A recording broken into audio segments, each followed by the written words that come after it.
जय हिंद दोस्तों, मैं आशु गौर आप सभी का अपनी इस क्लास में स्वागत करता हूं। परसेंटेज की क्लास चल रही है। आज दूसरी नहीं, आज तीसरी क्लास है भाई। यहाँ पे तीसरी लिख लो क्योंकि आज तीसरी क्लास है ये। ठीक है, तो आज नए तरह के कुछ क्वेश्चन करेंगे अलग टाइप के।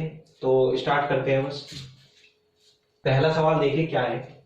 ये सवाल मैंने इससे पहली क्लास में भी आपको कराया था। ठीक है, किसी वस्तु के भाव में 20% वृद्धि होने पर उस वस्तु की खपत में कितने परसेंट की कमी की जाए कि खर्च न बढ़े। देखो, इस तरह के सवाल में पहले भी बता चुका। तो फिर आज इस क्वेश्चन को यहां पे रखने का क्या मकसद है मेरा कि ये सवाल था भाई, अगर सवाल इतना पूछा तो ठीक, कैसे करना है ये तरीका मैंने बता देता। अब अगर इससे आगे बढ़ के पूछ ले कुछ, तो सवाल को कैसे सोल्व करेंगे वो आज हम सीख लेंगे। ठीक है, तो क्या था ये, तो इतना सवाल, किसी वस्तु के भाव में 20% वृद्धि होने पर उस वस्तु की खपत कितने प्रतिशत कम की जाए कि खर्च न बढ़े। अब देखो, मैंने क्या बताया था, जब भी खर्च ना बढ़ाना हो, मैं खर्च क्या है, बढ़ाना नहीं, तो उस कंडीशन में क्या है कि भाव में वृद्धि कितनी हुई भाई, 20%। 20% को तोड़ लोगे अगर रेशो में 1/5, इसका मतलब क्या हुआ, भाव बढ़ गया 5 से 6। तो जो उसकी खपत है, ठीक है, जो उसकी खपत है उसका अनुपात क्या होगा जब क्या, खर्च न बढ़े। क्या कंडीशन है भाई, खर्च न बढ़े, तो खपत का अनुपात क्या होगा, इसका उल्टा। ये पहली क्लास में भी बताया था हमने। तो इसका जस्ट उल्टा कर देंगे तो 6/5, ये किसका हो गया भाई, खपत का अनुपात। किसका अनुपात हो गया भाई, खपत का। ठीक है, आई बात समझ में आता है। अब देखो, ये तो सिर्फ यहाँ पे पूछा था कि कितने प्रतिशत कम की जाए, तो हम यहाँ से डायरेक्ट बता देते थे भाई, 6 से कितना कम कर दिया, 1 कम कर दिया, किससे, 6 से, गुना में 100। तो इसका क्या उत्तर आ गया भाई, 16 सही 1/3%। 16 सही 1/3%। ये सवाल यहाँ पे खत्म हो गया। लेकिन जब क्या करेगा एग्जामिनर, इससे आगे का सवाल पूछ ले आपसे, इससे एक कदम आगे पूछ ले, तो कैसे करना है भाई। देखो यहाँ पे जैसे क्या दिया कि चीनी के मूल्य में 10% कमी होने पर कोई गृहिणी 1116 में 6.2 किलोग्राम चीनी अधिक खरीद सकती है। चीनी का घटा हुआ मूल्य प्रति किलोग्राम बताइए। देखो, बात वही है, पहले भी वो इतने रुपए खर्च कर रही थी, अब भी इतने ही रुपए खर्च कर रही, यानी कि उसने अपना खर्चा क्या रखा, सेम रखा। तो क्या बढ़ा दी, खपत बढ़ा दी। इतने किलोग्राम चीनी अधिक खरीदी, खपत बढ़ चुकी उसकी। खर्चा उसने सेम रखा, खपत बढ़ा दी। तो अब सवाल कैसे करेंगे, ध्यान से देखियो यहाँ पे भाई, 10% को तोड़ लो 1/10, कितना होता है, 1/10। कमी हुई यानी कि 10 से कितना हो गया, 9। 10 से कितना हो गया भाई, रेट 9। रेट जो है 10 से 9 हो गया। तो कंजप्शन का अनुपात क्या होगा, इसका उल्टा हो जाएगा, क्योंकि खर्चा क्या है, सेम है, वो इतने ही रुपए खर्च कर दी दोनों स्थिति में। तो कंजप्शन का अनुपात क्या हो जाएगा, 9 से 10। आई बात समझ में इतनी भाई, 9 से क्या हो गया, 10। पहले 9 किलो अगर खरीद पा रही थी तो अब 10 किलो खरीद रही। ठीक है, तो मैंने देखा यहाँ पे कितने यूनिट ज्यादा खरीद पा रही, 1 यूनिट। और क्वेश्चन में क्या कह रहा कि 6.2 किलोग्राम चीनी अधिक खरीद सकती है। ठीक है, क्वेश्चन में क्या कह रहा कि 6.2 केजी ज्यादा खरीद पा रही है, यानी कि इस एक का मान कितना आ गया, 6.2 केजी आ गया। अब मेरे से क्या पूछ रहे, चीनी का घटा हुआ मूल्य प्रति किलोग्राम, मतलब बाद वाला मूल्य पूछ रहा है, घटा हुआ।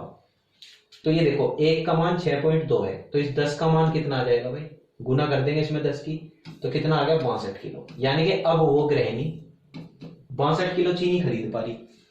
अगर 62 किलो चीनी खरीद रही और पैसे कितने दे रही, 1116, तो चीनी का भाव क्या होगा, पता लगा लोगे।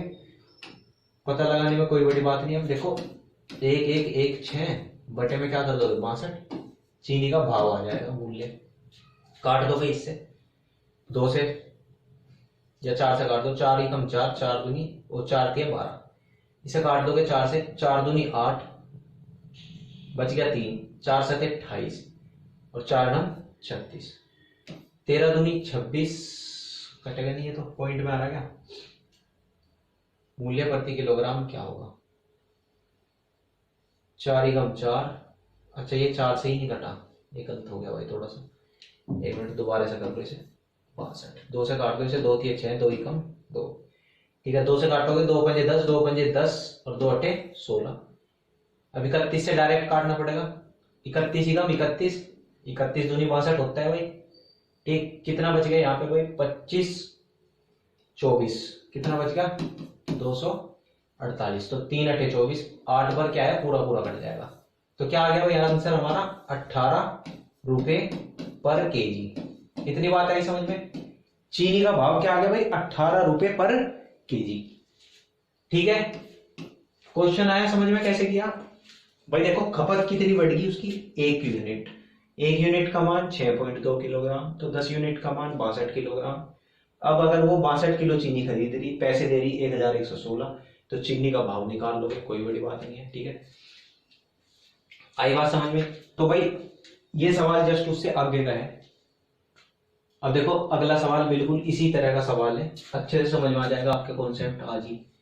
क्या कहा कि सेब के मूल्य में 25% कमी होने पर एक ग्राहक को 240 में 2 किलो अधिक सेब मिलते हैं, घटा हुआ मूल्य प्रति किलोग्राम कितना होगा। देखो सेब का मूल्य क्या था पहले, 25% का मतलब क्या होगा भाई 1/4, यानी कि 4 से कितना कर दिया इसने मूल्य, घटा दिया, 3 कर दिया, ये हो गया रेट।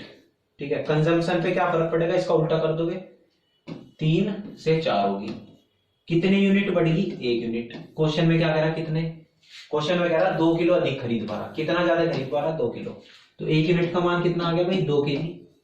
ठीक है, 1 यूनिट का मान कितना आ गया 2 किलोग्राम। और मेरे से क्या पूछ रहा है, घटा हुआ मूल्य, यानी कि बाद वाला पूछ रहा है, तो ये निकालना पड़ेगा। ठीक है, अगर पहले वाला मूल्य पूछेगा तो ये वाला निकाल लो। बाद में देखो 1 का मान 2, तो 4 का मान 2 से गुना कर दोगे 8, तो यानी कि भाई अब इसका क्या मतलब हुआ कि 240 रुपए में उसे कितने किलो, 8 किलो सेब मिल रहे, तो सेब का भाव क्या हो जाएगा 8 या 24। इतने सस्ते सेब तो कहीं नहीं मिलते भाई। क्या आ गया भाई 30 रुपए पर केजी, बहुत सस्ते सेब बेच रहा है। ठीक है, सवाल समझ में आया। देखो अगला सवाल देखो क्या है, यदि मिटाने वाली रबड़ों के भाव में 25% कमी हो जाए तो कोई व्यक्ति 1 रुपए में 2 रबड़ और अधिक खरीद सकता है। बहुत अच्छी बात, ये कह रहा है कि 2 रबड़ ज्यादा खरीद पा रहा, तो 1 रुपए में प्राप्त रबड़ों की संख्या कितनी है। अब पूछ रहा है कि 1 रुपए में कितनी रबड़ डाली बस। ठीक है भाई, अब देखो इसमें भी क्या करने का तरीका वही रहेगा सेम, 25% की कमी आ रही, 25% का मतलब 4 से 3 कर दिया उसने रेट, तो कंजम्पशन जो है वो कितनी हो जाएगी भाई, उल्टा कर दो 3 से 4। अब देखो कितनी ज्यादा रबड़ खरीद पा रहा, 1। क्वेश्चन में क्या कह रहा, 2 रबड़ अधिक खरीद पा रहा, 2 रबड़, तो 1 का मान 2 है, अधिक खरीद सकता है, तो रुपए 1 में प्राप्त रबड़ों की संख्या। ठीक है भाई, अब इसका क्या मतलब हुआ कि 1 का मान 2 है, तो 4 का मान कितना आ जाएगा भाई 8। ठीक है भाई, यानी कि अब वो कितनी रबड़ खरीद पा रहा, 8 रबड़ खरीद पा रहा। ठीक है, कितने रुपए में, कहां गए रुपए, रुपए 1 में प्राप्त रबड़ों की संख्या। यदि 1 मिनट में 25 कर, तो कोई व्यक्ति 1 रुपए में, अच्छा 1 ही रुपए में खरीद पा रहा था, 1 रुपए में। ठीक है, तो बस 1 रुपए में अब कितनी रबड़ खरीद पा रहा भाई वो 8। ठीक है, बस यही पूछा इस बार सिर्फ उसने रबड़ों की संख्या पूछी, भाव नहीं पूछा। इस बार पूछा कि कितनी रबड़ खरीद पा रहा, कितनी इरेजर खरीद पा रहा, तो डायरेक्ट क्या आ गया उत्तर हमारा 8। ठीक है, आई समझ में बात भाई। सवाल देखो अगला, किसी वस्तु के मूल्य में 33 सही 1/3% कमी होने पर 1 रुपए में 4 वस्तुएं अधिक खरीदी जा सकती है। घटने से पहले वस्तु का मूल्य कितना था। इस बार क्या है, प्रारंभिक मूल्य पूछ लिया, मतलब पहले वाला मूल्य। ठीक, तो कैसे करेंगे भाई, तरीका तो वही रहेगा सेम अपना, 33 पहले से बदल दो, इसका मतलब क्या हुआ 1/3, यानी कि भाई मूल्य क्या हो गया 3 से 2 हो गया, 1 घट गया, कमी होगी। ठीक है, तो ये तो है भाई रेट, तो कंजम्पशन क्या होगी भाई, कंजम्पशन 2 से कितनी हो जाएगी 3। अब मैंने देखा कंजम्पशन कितनी बढ़ गई भाई इसकी, 1 बढ़ गई। 1 का मान क्वेश्चन में क्या कह रहा, 4 वस्तुएं, 1 रुपए में 4 वस्तुएं अधिक खरीद पा रहा, यहाँ पे क्या कह रहा कि 4 खरीद पा रहा जाते हैं। ठीक है, अब इसने पूछा घटने से पहले वस्तु का मूल्य, अब की बार पहले वाला मूल्य पूछ रहा है, ये पहले वाला, तो पहले वाली कंजम्पशन निकालनी पड़ेगी इस बार। 1 का मान 2 है, तो 2 का मान कितना हो जाएगा, 2 चौक 8, यानी कि भाई अब ₹1 में 8 वस्तुएं खरीद पा रहा था पहले। बस यही उत्तर है। ठीक है, घटने से पहले वस्तु का मूल्य कितना था, ऐसे ही उत्तर दे दिया इसने। ₹1 में कितनी, 8। तो कौन सा उत्तर आ गया भाई, सी। ₹1 में कितनी वस्तु खरीद पा रहा, 8। आई बात समझ में? ठीक है, कोई दिक्कत यहां तक नहीं होगी किसी को भी। अगला सवाल देखो ये क्या है।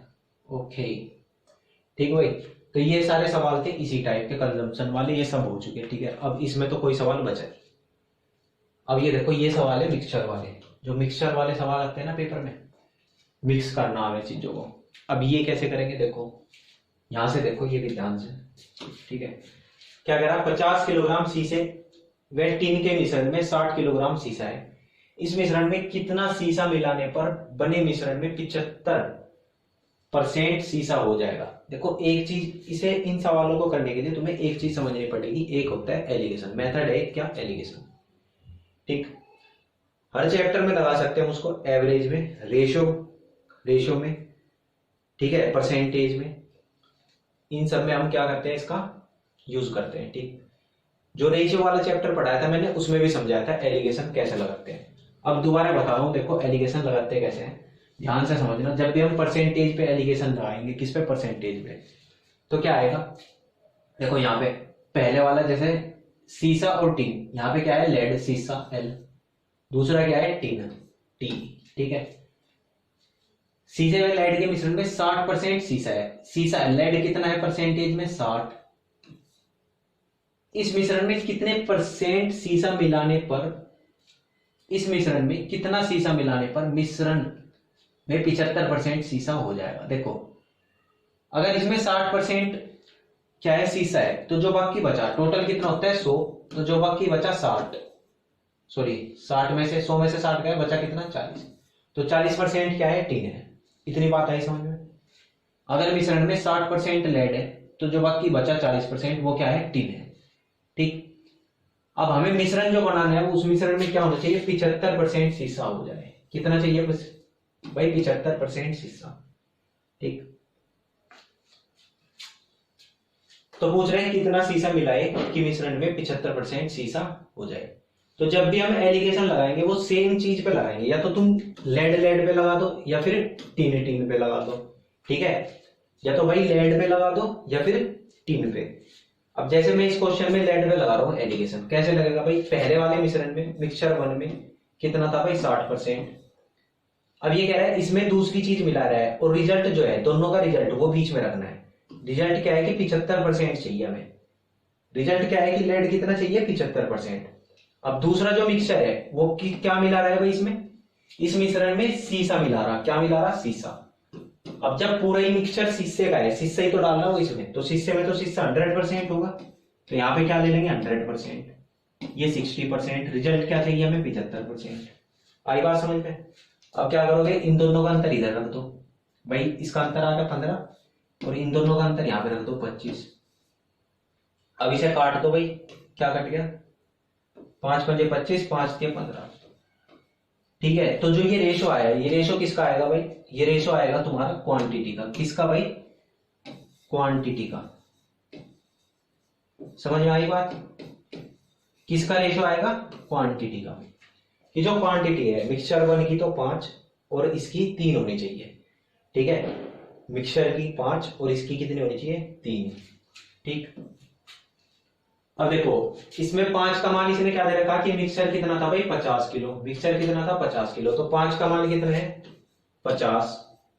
ठीक है, किससे गुना हो रही, 10 से, तो 3 का मान कितना आ जाएगा भाई, 30। 3 का मान कितना आ गया, 30।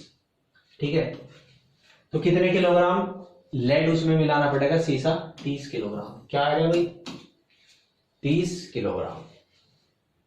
ठीक है, समझ में आया भाई एलिगेशन जो है कैसे लगाना, क्या तरीका है इसका।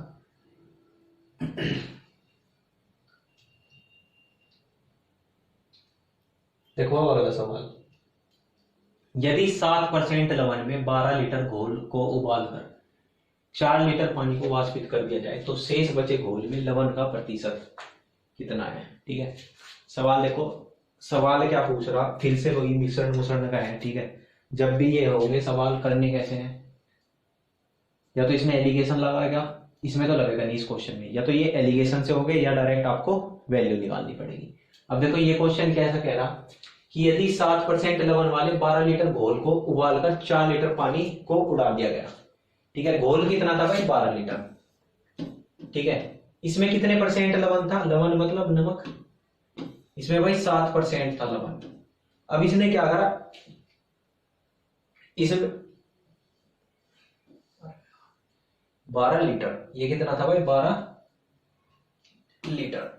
अब इसमें से इसने क्या करा, 4 लीटर पानी उड़ा दिया। जब 4 लीटर पानी उड़ा दिया इसमें से, तो बचा हुआ पानी कितना रह गया, 8 लीटर। बचा हुआ मतलब घोल, भाई 4 लीटर पानी उड़ गया तो घोल कितना रह गया, 8 लीटर। अब जब गर्म करेंगे तो क्या उड़ेगा, सिर्फ पानी, नमक तो नहीं उड़ेगा, नमक तो वही रहेगा जो पहले था वही अब रहेगा।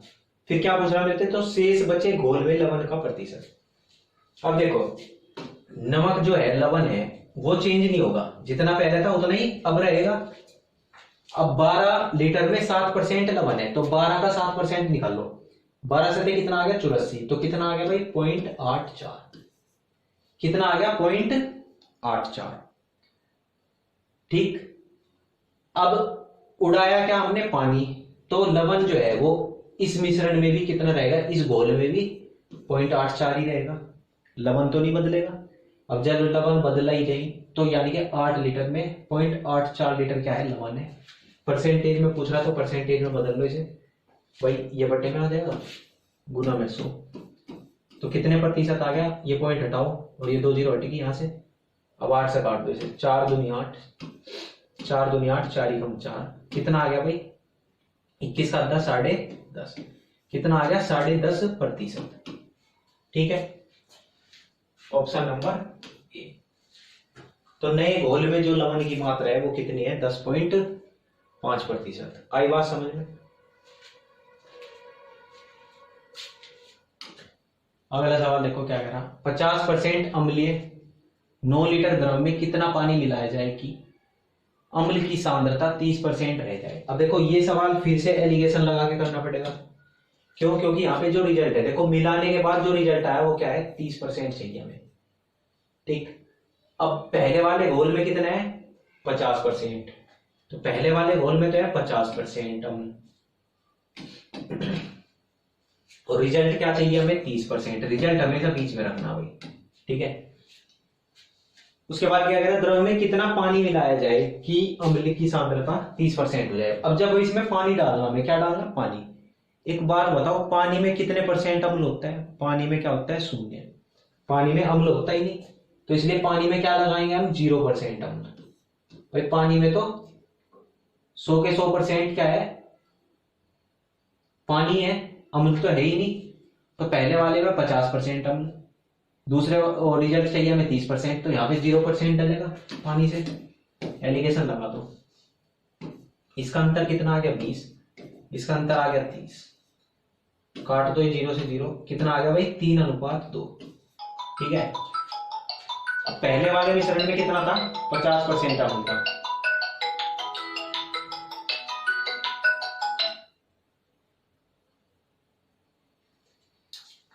पहले वाले मिश्रण में कितना था 50%, यानी कि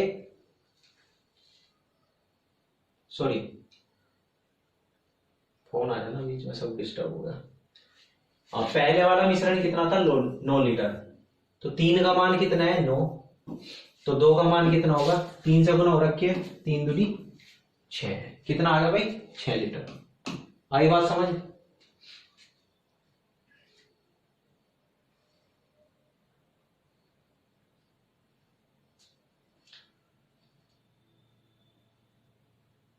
सवाल देखो भाई अगला क्या कह रहा, 300 ग्राम चीनी के घोल में 40% चीनी है, इसमें कितने ग्राम चीनी और मिलाई जाए कि नए घोल में 50% चीनी हो जाए। भाई घोल में क्या चाहिए, इसे 50% चीनी चाहिए, तो मिला दो भाई। अब देखो 300 ग्राम चीनी के घोल में 40% चीनी है, इसमें पहले वाले घोल में है 40%। अब पूछ रहे इसमें कितने ग्राम चीनी और मिलाई जाए कि नए घोल में, रिजल्ट क्या चाहिए भाई हमें 50%। ठीक है, अब मिला क्या रहा, इसमें चीनी मिला रहा, तो चीनी में चीनी कितनी होगी 100% चीनी होगी। ठीक है, एलिगेशन लगा दोगे, क्या आएगा भाई, देखो इधर 50, इधर 10, 0 से 0 हट गई, कितना आ गया 5:1 का अनुपात। ठीक है, कितना आ गया भाई 5 और 1 का अनुपात। अब पहले वाला मिश्रण कितना था 300 ग्राम, यानी कि इस 5 का मान क्या है 300। कितनी बार घटेगा भाई 6 0, तो 1 का मान कितना आ जाएगा 60। ठीक है, तो कितने ग्राम चीनी मिलानी पड़ेगी इसमें 60 किलोग्राम। आई बात समझ। अरे भाई आ रहा है क्या कुछ।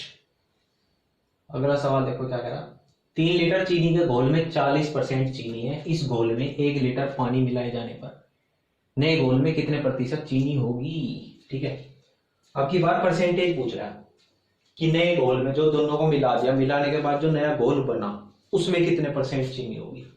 तो देखो 3 लीटर चीनी के घोल में 40% चीनी है। ठीक है, 3 लीटर घोल है, उसमें क्या है 40% चीनी है। इसमें 1 लीटर पानी मिला दिया, इसने क्या मिलाया पानी। अब जब पानी डाला 1 लीटर तो घोल हो गया 4 लीटर, और चीनी क्या है, चीनी रहेगी उतनी, चीनी तो नहीं बदली, पहले भी 40% थी, अब भी 40% ही है। मतलब पहले भी 40% थी, तो जो ये मात्रा थी वो सेम रही। तो 3 का 40% निकाल लो, कितना आ जाएगा 3 चौक 12, 1.2। तो इस वाले घोल में भी चीनी जो है वो कितनी है 1.2। ठीक है, अब परसेंटेज में पूछ रहा तो बटे में 4, भाई टोटल है 4 गुना में 100, ये कटेगा 25 बार, और 25 की 12 से गुना करोगे क्या आएगा 300, यानी कि 30%। कितना आ गया भाई 30%। आया समझ में सवाल। ठीक है, आसान सवाल है, कोई इतने भारी सवाल नहीं है। अगला सवाल देखो क्या कह रहा, चीनी तथा पानी के 12 लीटर घोल में 4% चीनी है, घोल में गर्म करके वाष्प द्वारा 2 लीटर पानी उड़ा दिया जाने पर। देखो वैसे ही सवाल है, लवण वाला जैसा सवाल था, सेम वही सवाल। देखो घोल कितना है 12 लीटर, 12 लीटर घोल है, इसमें कितने परसेंट 4% चीनी है। अब घोल को गर्म करके वाष्प द्वारा 2 लीटर पानी उड़ा दिया, तो सिर्फ पानी उड़ा, चीनी तो नहीं उड़ी, चीनी वहीं पे रहेगी। घोल बच गया 2 लीटर। ठीक है, तो यहां पे देख लो अब चीनी कितने परसेंट थी इसमें 4%, तो 4 12 चौक 48, कितना आ गया भाई 0.48, इसकी क्वांटिटी आ गई। चीनी कितनी थी 0.48 लीटर। अब इस घोल में भी चीनी तो उतनी रहेगी, क्योंकि चीनी उड़ी नहीं, चीनी तो उड़ी नहीं। जैसे बच्चे नहीं कहते चिड़िया उड़ तोता उड़, मैना उड़ चीनी उड़, चीनी उड़ती नहीं, चीनी क्या है उड़ती नहीं। ठीक है, तो चीनी यही पे रहेगी। अब टोटल क्वांटिटी क्या है 10 गुना 100। ठीक है, 10 से ये कट गया, 0 1 पॉइंट इधर ले जाएगी, 4.8% जो है इसका उत्तर आ जाएगा। ठीक है, 4.8%। आई बात समझ भाई। वैसे ही सवाल था जैसा लवन वाला कराया था इससे पहले। अब देखो ये अगला सवाल क्या कह रहा है, 40% एल्कोहल के 5 लीटर विलियन में 1 लीटर पानी डालने पर नए विलियन में एल्कोहल की मात्रा कितनी होगी। देखो उसी तरह का सवाल है, अब की बार क्या करा इसने पानी डाल दिया। पहले कितना था 5 लीटर विलियन था, तो कितना है भाई 5 लीटर, इसमें कितने परसेंट है एल्कोहल 40%। अब इसमें 1 लीटर पानी डाल दिया, क्या डाल दिया भाई ने 1 लीटर पानी, तो टोटल कितना हो गया भाई विलियन 6 लीटर। ठीक है, पानी डालना इसने, तो एल्कोहल तो बदलेगा नहीं, एल्कोहल जितना पहले था उतना ही हो जाएगा। तो 5 का 40% कितना हो जाएगा भाई 5 चौक 20, कितना आ गया 2। अब जितना एल्कोहल पहले था उतना ही अब है, यानी कि इसमें भी 2 लीटर एल्कोहल है। अब 2 लीटर एल्कोहल है, पूछ रहा परसेंटेज में, बटे में टोटल कितना है 6 गुना में 100। ठीक है भाई, 3 बार कटेगा और 1/3 यानी कि 33 सही, 1/3%। ठीक है, हाँ अब देखो, अब हमारे पास क्या है, बच्चों को पास कराने की जिम्मेदारी आ गई, अब इन्हें पास कराना पड़ेगा। ठीक, कुछ बच्चे ना समझे, वो कम पढ़े पास हो जाएंगे, उनके नंबर कम रहेंगे, कुछ ज्यादा पढ़ लिए उनके नंबर ज्यादा होंगे, तो हमें बताना भाई पास कितने पे हो जाएंगे। ठीक है, सवाल समझ में आ गया। देखो अब करना कैसे है ये सीख लो। क्या कह रहा है, किसी परीक्षा के लिए उत्तीर्णांक कितना है 40% है। एक विद्यार्थी ने 185 अंक प्राप्त किए तथा वह 15 अंकों से अनुत्तीर्ण हो गया। बहुत अच्छा। परीक्षा के अधिकतम अंक कितने हैं? ठीक है, सवाल पढ़ लिया भाई सबने। देखो, उत्तीर्ण अंक मतलब उत्तीर्ण होने के लिए 40% चाहिए। ठीक है, पेपर में आता है ना भाई 40% वाला पास है, तो 40% वाला पास है। एक बच्चा है, उसके 185 नंबर आ गए और 15 अंकों से फेल हो गया। वो कि 185 आ गया और फिर भी 15 नंबर से फेल हो गया। पूछ रहा परीक्षा के अधिकतम अंक मैक्सिमम नंबर कितने। एक बात बताओ मुझे, अगर कोई बच्चा है उसके 185 नंबर आए और वो कितने नंबर से 15 नंबर से फेल हो गया, तो यानी कि अगर उसके 15 और आ जाते, यानी कि 200 नंबर आ जाते, तो वो पास हो जाता। 200 नंबर पे पास हो गया था, और पास होने के लिए चाहिए 40%, यानी कि 200 नंबर ही क्या है, 40% का मान है। तो 100% का मान भाई कितना हो जाएगा बताओ। देखो 4 का आधा 2, तो 100 का आधा 50, और एक जीरो चिपका दो, ऊपर भी थी नीचे भी लगा दो। ठीक है, आई बात समझ में? कैसे करना सवाल आया ऊपर ये राशि। ठीक है, तो मैक्सिमम नंबर कितने हैं भाई? 500। 500 में से जो बच्चा 200 ले आएगा, अगर इनका मास्टर इसे बता देता कि 200 नंबर लाने, तो ये बेचारा पास हो जाता। इनने सोचा 40%, 185 है, अब ये फेल हो गया बेचारा। ठीक है, तो थोड़ा बता दो इन्हें, ऐसे नहीं करना चाहिए बच्चों के साथ। ठीक है भाई, अब तुम देख लो जो जीडी वाले और कांस्टेबल वाले, कम से कम 80% टारगेट रखो, 80% नंबर का, तब जाके पास हो गए। ठीक है भाई, अब कहोगे सर 80% नहीं पता, तो मैं बता दे रहा। देखो 300 नंबर का पेपर है कांस्टेबल का, यूपी कांस्टेबल का, और एसएससी जीडी का कितने का है? 200 का। तो यहाँ पे 200 में से चाहिए तुम्हें, सॉरी 200 का नहीं, जीडी का तो 100 ही नंबर का है। ठीक है, तो 100 में से यहाँ पे चाहिए 80 के आसपास नंबर रहने चाहिए, और इसे 300 वाले को 240 के आसपास लेगा। वैसे कांस्टेबल की तो कम पे जाती है, जीडी की तो लगभग इतने पे जाएगी। कांस्टेबल में कम में भी काम चल जाएगा थोड़ा बहुत। ठीक, पर फिर भी ये टारगेट रखो अपना, इतने नंबर ले जाओ तो बिल्कुल सेफ रहोगे, कोई दिक्कत नहीं आएगी फाइनल सिलेक्शन तक। सवाल देखो, अच्छा अगला करते हैं सवाल। अब सवाल सोल्व करो, बहुत देख लिया तुमने, पढ़ते तुम हो नहीं। सवाल क्या कह रहा है? एक छात्र को परीक्षा में उत्तीर्ण होने के लिए 40% अंक लाने थे, उसने 178 अंक प्राप्त किए, तब 22 अंकों से अनुत्तीर्ण घोषित किया गया। ये भी बेचारा फंस गया, इसे भी नहीं पता था। ये 178 नंबर लाया और सोचा मैं पास हो जाऊंगा, लेकिन इसके नंबर रह गए 22 कम। तो अगर इस भाई के कितने भाई 22, यानी कि पूरे 200 नंबर आ जाते, तो ये हो जाता पास। ठीक है, और पास वाले को चाहिए 40%, यानी कि 200 नंबर का मतलब ही क्या है, 40% है। तो 100% का मतलब अभी निकालना था हमने ऐसे ही सवाल। 500 आ जाएगा। कितना आ जाएगा भाई? 500। ठीक है, तो ये भी क्या हो जाएगा? पास, 200 नंबर। सवाल देखो अगला, ये देखो, ये थोड़ा सा अलग सवाल है। क्या कह रहा? एक परीक्षार्थी 30% अंक प्राप्त करके 5 अंकों से फेल हो गया, ये भी फेल हो गया, और एक अन्य विद्यार्थी 40% अंक प्राप्त करके आवश्यक न्यूनतम अंक से 10% ही ज्यादा दिया। उत्तीर्ण होने के लिए पूछ रहा कितने नंबर चाहिए थे। ठीक है, ना किसी को नहीं पता कितने लाने थे पास होने के लिए, कोई ज्यादा लिया है कोई कम लिया है। अब हम करेंगे ना ठीक, कैसे भाई? देखो 30% अंक प्राप्त करके 5 अंकों से अनुत्तीर्ण हो गया, मतलब एक बच्चे के 30% नंबर आए। ठीक है, कितने आए? 30%। और ये कितने नंबरों से फेल हो गया? 5 नंबरों से बेचारा फेल हो गया। ठीक भाई, दूसरा जो बच्चा है उसके आए 40%, और ये जो है कितने नंबरों से पास हो गया? ज्यादा 10, तो 10 नंबर ज्यादा लिया। इसके नंबर है कम, इसके नंबर है ज्यादा। तो जब भी क्या होगी स्थिति, एक कम एक ज्यादा, एक कम एक ज्यादा, या एक कम एक ज्यादा। ठीक है, तो उस कंडीशन में इनका जो अंतर है वो अंतर कैसे निकलेगा? इन्हें जोड़ के। अंतर कैसे निकलेगा? इन्हें जोड़ के। ठीक है, जब देख लो तुम, जैसे ये माइनस है, कम है, जब -5 में से -10 करोगे तो कितना आ जाएगा? -15। मतलब जुड़ेगा ही उस स्थिति में। ठीक है, कम ज्यादा वाली में। और अगर दोनों के ज्यादा ज्यादा होते तो घट जाता, या कम कम होते तो भी घट जाता। इधर अंतर आ गया इनका 15, और इधर इनका अंतर कितना आ गया? 10%। इतनी बात आई समझ में भाई? यहाँ पे अंतर 10%, यहाँ पे अंतर 15। यानी कि 10% का मतलब क्या है, 15 नंबर। ठीक है, तो 30% का मतलब क्या हो जाएगा भाई, देखो इसमें 3 से गुना कर दूं, इसमें भी कर दूं, 15 किए 45, यानी कि 30 नंबर का मतलब क्या हो गया, 30% का मतलब 45 नंबर। अब किसी बच्चे के 30% आए और वो 5 नंबरों से फेल हो गया, यानी कि किसी बच्चे के 45 नंबर आए और वो 5 से फेल हो गया।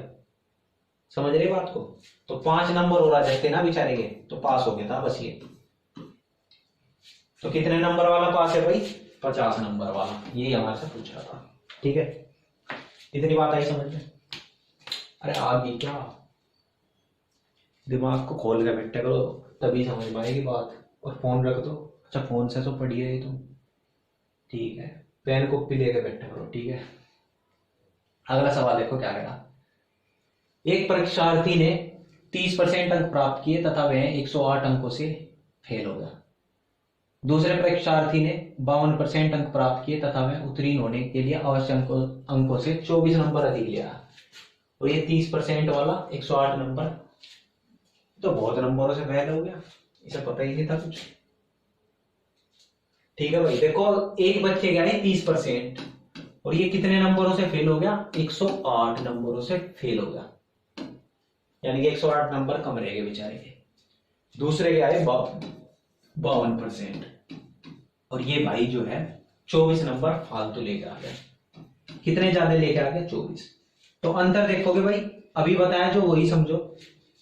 अंतर इनका कैसे निकलेगा, इन्हें जोड़ के, तो 8 और 4 12, 3 132 और इधर अंतर कितना आ गया भाई, 22।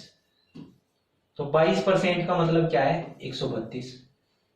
ठीक है, उत्तीर्ण होने के लिए कम से कम कितने अंक चाहिए थे, बस परसेंटेज में पूछ रहा भाई। 22% का क्या मतलब है, 132।